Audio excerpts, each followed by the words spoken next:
Hi, I'm Dan Collyns, a journalist working for CGTN in Lima, Peru.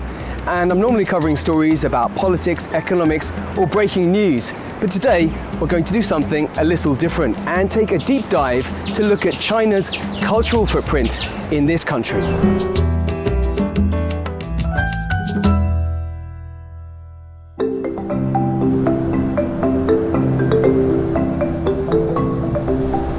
We're going to go and have a chat with Rodrigo Campos, who is the founder and leader of a cultural group called Tusanaje.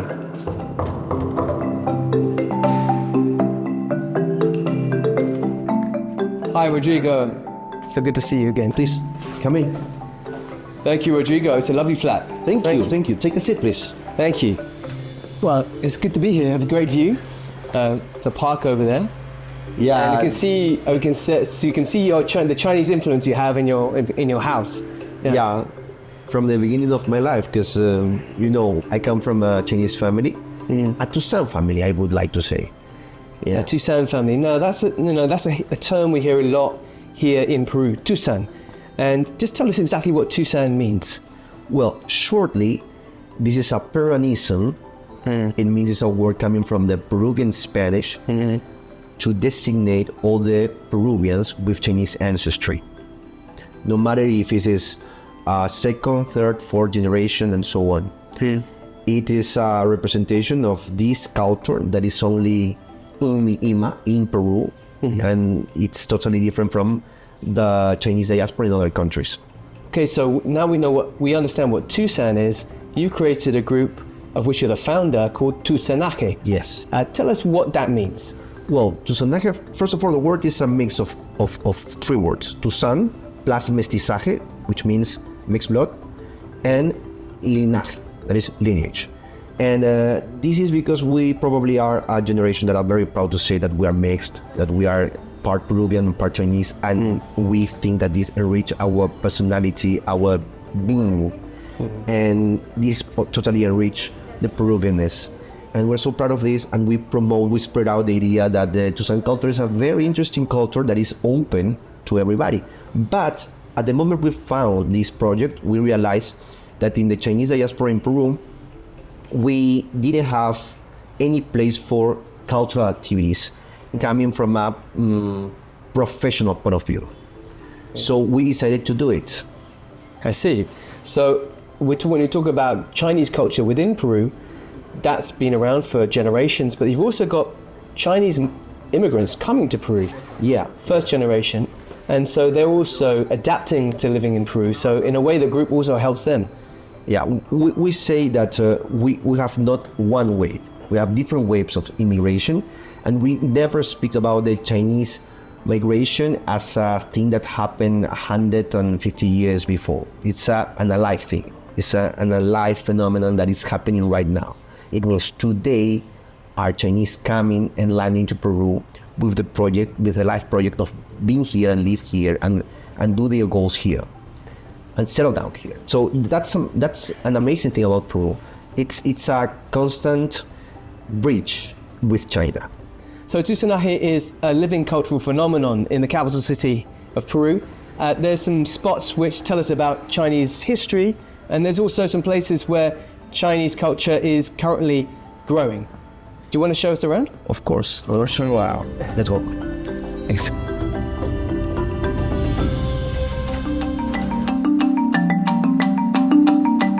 So Rodrigo, we're next to the Pacific Ocean. Yes. Where are we exactly? Well, this is the Chinese part of Miraflores in Lima City. You can see the full lion. These beautiful lions. Yes. Yeah, sure. They are 中国广东省中山市人民政府证. This is a present of the government of Tusan City in Guangdong province. Every Chinese place have a couple of lions, female and male, at the port. What is the symbolism of that? They protect the place. I see. Okay. Let's go. have a look inside. Okay. So Rodrigo, this is a new park. When was it built? It was built in 2022. So just a few years ago. Yes. And who built it? I mean, it kind of, in a way, it symbolizes a new relationship with China. Of course. For me, it represents a new embrace between the Tusan community, which donated money for this park, and the Chinese community, which donated as well. So this is an embrace of new relationship between Chinese community and Tusan community. So this is a beautiful pagoda. Yes. Pagoda is perhaps what we associate with Chinese culture, but you can probably tell us a little bit more about this particular pagoda and some of the symbolism that we're seeing here. Well, clearly the architect was based on the pakwa that you can see on the floor, but also you can see on the roof. I see, yeah. Pakwa is a cross of all the 8 sides, north, south, west, east, northeast, east, and so on. And it represents the cross of everything. At some point it represents the world.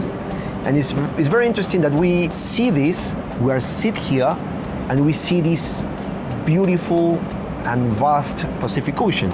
That's right. It's interesting that you have something which is like a compass representing north, south, east, and west. Yeah. Something that would have been used to cross this huge ocean and bring Chinese immigrants from there to this new country, even 170 years ago. Yeah, of course. And we, Tusan, consider that the Pacific Ocean is very meaningful because when we see the ocean, we think about both sides, the Chinese sides and the Peruvian sides, and we see the ocean as a permanent place of transit of our people coming from China to Peru, but also Peruvians and Chinese descendants in Peru going back to China to rediscover the new China and at some point to contribute to shape this new relationship between China and Peru. Now, of course, once upon a time it would have been a very risky journey to cross this huge ocean. Now, of course, the journeys are much easier, and modern technology has meant that the relationship has changed as well. Now you can buy your flight ticket online. Yeah, you can get it online, and it's a long flight, but it's not as long as crossing the Pacific Ocean. Clearly.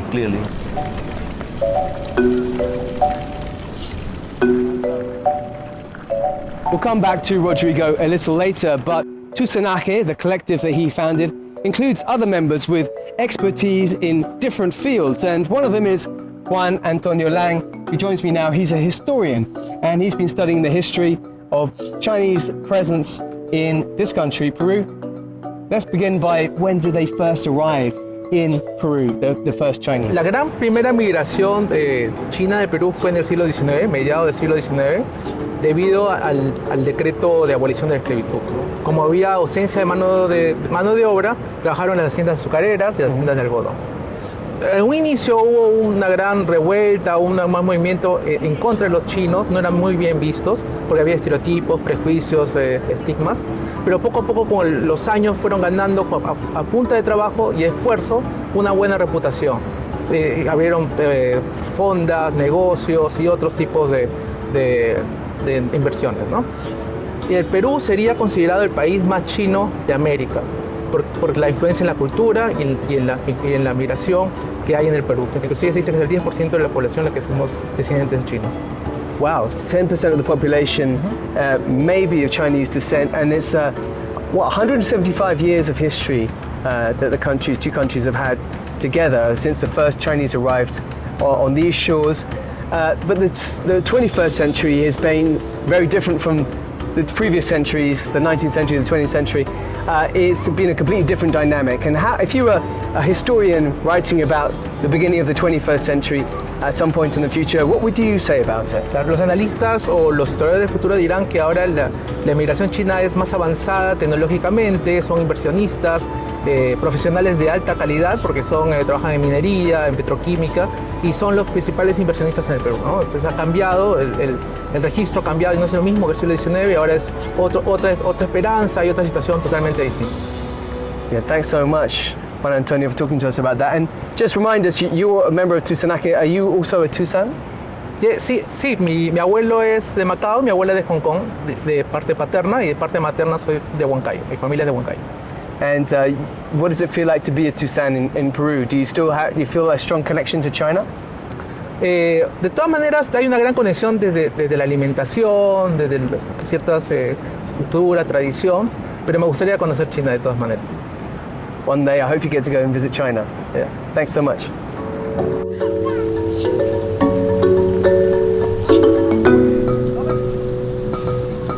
And I'm joined by another Tusanaje member, artist Cristina Zavala. Cristina, thanks so much for joining us.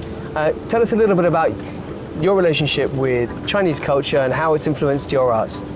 Yeah, well, I think Chinese art has influenced me like through movies, through films, through music, through traditions, also painting. I work a lot with ink, like with Chinese brushes. Kind of been in my mind since I was growing up. So now I think my own art reflects that. Even if I'm not aware of it, my own art reflects all the things that I've been watching and listening and reading through my life. And where do you think that Tusan culture fits into Peruvian culture?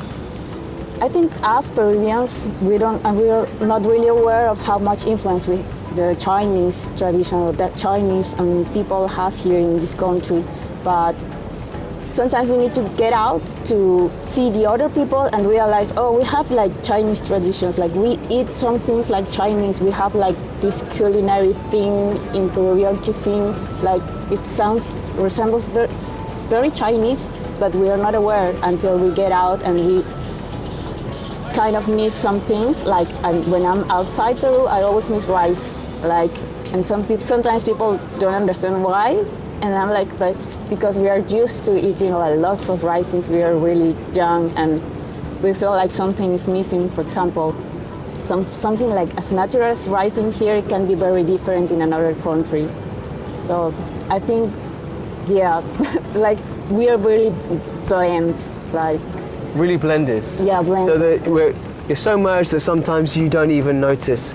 Yeah. Where one begins and the other ends. Exactly. I mean, we are like some things I can remember since I was like a little girl. Like we do celebrate like the Chinese New Year, and that's something like we're used to, like going to the Chinese Chinatown Chinese food, celebrating there, watching the lions and the dragons, and it's something that we grew up with, and maybe we are not aware of it, but that's the influence from China. Well, that's a lovely way of looking at it, returning to the land of your ancestors and kind of closing a circle, I suppose, Yeah. with the past. Yes, Yeah. lovely, yeah. Cristina, thank you very much for talking to us. Thank you.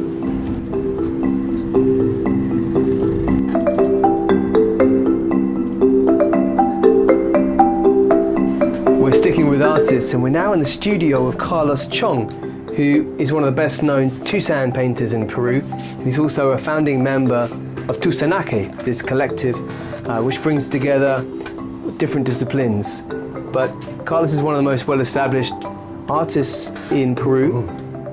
His work is perhaps hard to define, as he'll probably tell us, but a lot of it is inspired by his dreams and his imaginings of his Chinese ancestors who first came to these shores. Yo llevo ya profesionalmente trabajando la pintura como 50 años y he tenido diferentes etapas, o sea, diferentes tendencias que he cogido en la pintura. Hoy, por ejemplo, estoy trabajando en algo que desde el comienzo de entrar al mundo del arte trabajaba en el surrealismo, pero aparte tengo otra parte de forma de trabajo en donde yo siento que mi influencia es muy oriental. Y son ya mis pinturas de los últimos años, que me he dedicado a la abstracción, y ahí es donde yo creo que aflora mucho mi descendencia de Oriente, de oriental. Porque yo veo, por ejemplo, que mis dibujos tienen, aunque no tienen una temática china, tienen en su construcción todo el movimiento, el ritmo que tiene la caligrafía oriental.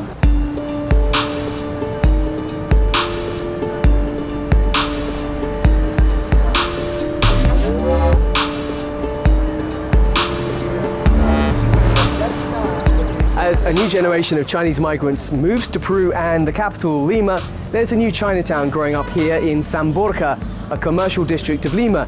It's outgrown the old Chinatown, and there's a whole new range of regional Chinese cuisine on offer in a whole range of new restaurants. This is one of them, the Chifa Jing Ying. We're going to catch up with Rodrigo and some people from Tusanaje here. So let's go inside and try the food.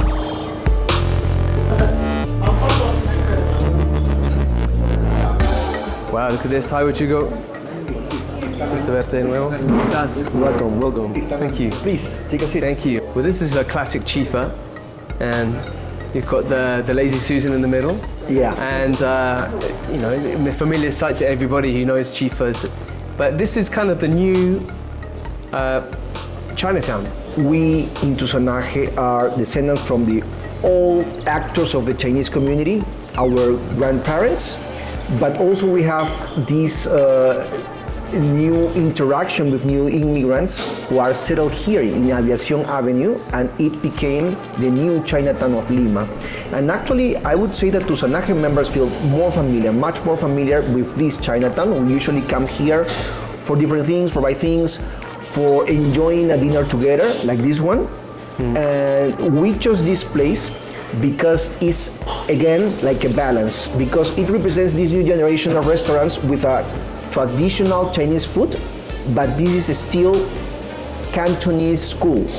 So it represents the kind of food that all Peruvians love and represents the food we grew up with. Well, sitting around the table in a chifa, a Peruvian Chinese restaurant, seems like the best way to say thank you to Tusanaje for all that they do to create a fusion between Peruvian and Chinese culture and take it that step into the future, where there was a past, now there's new flavors coming in with new waves of migrants coming from China, and that's what we're experiencing here in the new Chinatown. New flavors, new tastes, and let's see what the future holds. Thank you to all. Gambay.